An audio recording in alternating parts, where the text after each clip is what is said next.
வணக்கம். நான் உங்கள் அருணன் பேசுகிறேன். ராஷ்டிரிய ஸ்வயம் சேவக் சங், அதாவது ஆர்எஸ்எஸ், அது தனது நூற்றாண்டு விழாவை கொண்டாடி இருக்கிறது. அதையொட்டி அதற்கான தபால் தலை, இன்னும் இதர கொண்டாட்ட ஏற்பாடுகளை எல்லாம் மோடி அரசு செய்திருக்கிறது. அதையொட்டி ஆர்எஸ்எஸ் பற்றிய புகழுரைகள் பிரதமர் மோடி முதல் அதனுடைய அடித்தட்டு தொண்டர்கள் வரை பேசிக் கொண்டிருக்கிறார்கள், எழுதி கொண்டிருக்கிறார்கள். உதாரணமாக, ஆர்எஸ்எஸ் சுதந்திர போராட்டத்தில் ஈடுபட்டது என்று ஒரு கருத்தை சொல்லுகிறார்கள். உண்மையா அது? 1925 துவங்கப்பட்ட ஆர்எஸ்எஸ் 1947 வரையிலான அந்த சுதந்திர போராட்ட காலத்தில் அது பங்கு கொண்டதா?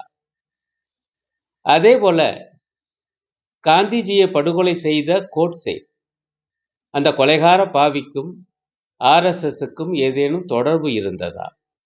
இவற்றுக்கெல்லாம் பதில் சொல்லும் வகையாக ஆர்எஸ்எஸ் எனும் மர்மதேசம் என்கிற சிறு நூலை அடியேன் எழுதியிருக்கிறேன்.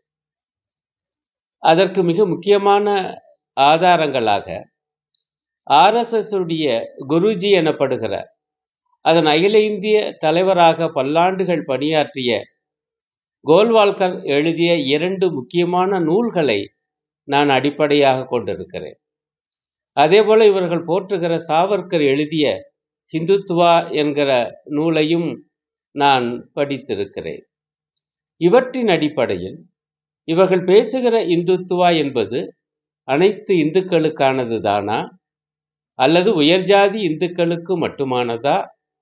சொல்லப்போனால் உயர்ஜாதி ஆண் இந்துக்களுக்கு மட்டுமானதா என்கிற கேள்வியை எழுப்பி நான் விடை கண்டிருக்கிறேன். இந்த சிறு நூலை படித்து பாருங்கள்.